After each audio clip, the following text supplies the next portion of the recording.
VMC मराठीमध्ये आपले स्वागत आहे. आज आपण जाणून घेऊया माइंडफुलनेस ध्यानाबद्दल. माइंडफुलनेस मेडिटेशन म्हणजे काय? माइंडफुलनेस मेडिटेशन हा मानसिक व्यायाम मानला जातो. हे आपल्या मानसिक स्थितीत अभूतपूर्व बदल घडवून आणते. जर तुम्हाला तुमचे ध्यान सुधारायचे असेल तर तुम्ही त्याचा सराव केला पाहिजे. या लेखात आम्ही तुम्हाला माइंडफुलनेस मेडिटेशन म्हणजे काय हे सांगणार आहोत. हे ध्यान कसे कार्य करते आणि हे माइंडफुलनेस मेडिटेशन कसे करायचे. जर आम्ही याबद्दल तुम्हाला सविस्तर माहिती देत आहोत तर ते तुमच्यासाठी उपयुक्त ठरेल. ज्याच्या मदतीने तुम्ही हे करू शकाल आणि त्याचा लाभ देखील घेऊ शकाल. तर चला मग आपण जाणून घेऊया माइंडफुलनेस मेडिटेशनबद्दल. माइंडफुलनेस मेडिटेशन ही एक मानसिक प्रशिक्षण सराव आहे, जे तुम्हाला रेसिंग म्हणजेच विचार कमी करण्यास, तसेच नकारात्मकता दूर करण्यास आणि तुमचे मन आणि शरीर दोन्ही शांत करण्यास सक्षम करते. माइंडफुलनेस तंत्र भिन्न असू शकतात, परंतु सर्वसाधारणपणे माइंडफुलनेस ध्यानामध्ये श्वासोच्छवासाचे व्यायाम, मानसिक दृष्टीकरण आणि शारीरिक आणि मानसिक जागरूकता आणि स्नायू आणि शरीरावरील ताण कमी करणे यांचा समावेश होतो. माइंडफुलनेस मेडिटेशनचा सराव करण्यासाठी कोणत्याही विशेष तयारीची आवश्यकता नाही. प्रारंभ करण्यासाठी तुम्हाला बसण्याची आरामदायी जागा, 3 ते 5 मिनिटांचा मोकळा वेळ आणि निर्णययुक्त मानसिकतेची आवश्यकता आहे. तर चला आपण पुढे जाणून घेऊया माइंडफुलनेस मेडिटेशन कसे कार्य करते. माइंडफुलनेस मेडिटेशन केवळ आपली मानसिकता आणि दृष्टिकोन बदलत नाही, तर ते आपल्या विचारांचे आकार देखील बदलू शकते. सामान्यकृत न्यूरो इमर्जिंग ध्यान अभ्यासात असे आढळून आले आहे की 8 आठवडे माइंडफुलनेस मेडिटेशन आपल्या मानसिक स्थितींमध्ये देखील बदल घडवून आणते. त्यांना अधिक सकारात्मक विचार आणि भावनांकडे पुनर्संचयित करते.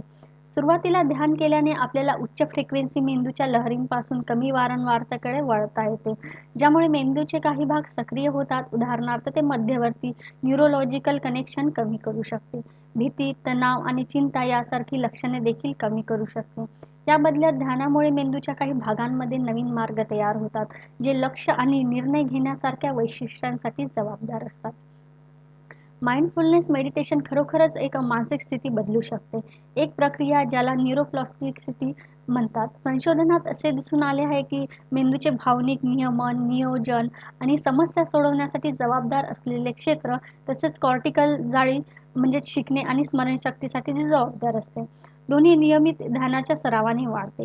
वैकल्पिकरित्या ते आपल्याला तणाव, भीती आणि चिंता कमी वाटते यावर नियंत्रण ठेवते, यामुळे आराम मिळतो. आपण पुढे जाणून घेऊया माइंडफुलनेस मेडिटेशन कसे करावे. स्वतःचा सराव करण्यासाठी माइंडफुलनेस मेडिटेशन शिकणे पुरेसे आहे, परंतु एखादा शिक्षक किंवा प्रोग्राम तुम्हाला सुरुवात करण्यास मदत करू शकते. विशेषतः जर तुम्ही विशिष्ट आरोग्याच्या कारणासाठी ध्यानाचा सराव करत असाल, तर स्वतः सुरू करण्यात मदत करण्यासाठी येथे काही सोप्या टिप्स दिलेल्या आहेत. पहिला आहे ध्यान वेळ शेड्यूल करा. तुम्ही तुमचा अलार्म 30 मिनिटे आधी सेट करू शकता. थोडा लवकर उठू शकता किंवा झोपेच्या काही मिनिटांपूर्वी वातावरणाला अलग ठेवण्यासाठी सेट करू शकता. दररोज वेळ काढून माइंडफुलनेस मेडिटेशनचा सराव करू शकता आणि स्वतःवर अधिक ताण आणू शकता. पुढच्या वेळी पुन्हा प्रयत्न करा. दुसरा आहे आरामदायी व्हा. एक शांत आणि आरामदायक जागा शोधा. खुर्चीवर किंवा जमिनीवर आपले डोके, मान, पाठ सरळ ठेवून बसा, परंतु कठोर नाही. आरामदायक सैल कपडे घाला. हे देखील उपयुक्त आहे, जेणेकरून तुमचे लक्ष विचलित होणार नाही. तिसरा आहे टायमरचा विचार करा. हे आवश्यक नसले तरी एक टायमर, शक्यतो सामान्य अलार्मसह, तुम्हाला तुमच्या ध्यानावर लक्ष केंद्रित करण्यास आणि विसरून जाण्यास मदत करेल आणि तुम्हाला थांबायचे असेल तर काहीतरी करण्यास मदत होईल. बरेच लोक ध्यान करताना वेळेचा मागोवा गमावून बसतात. हे सुनिश्चित करू शकते की तुम्ही जास्त वेळ ध्यान करत नाही. चौथा आहे श्वासावर लक्ष केंद्रित करा.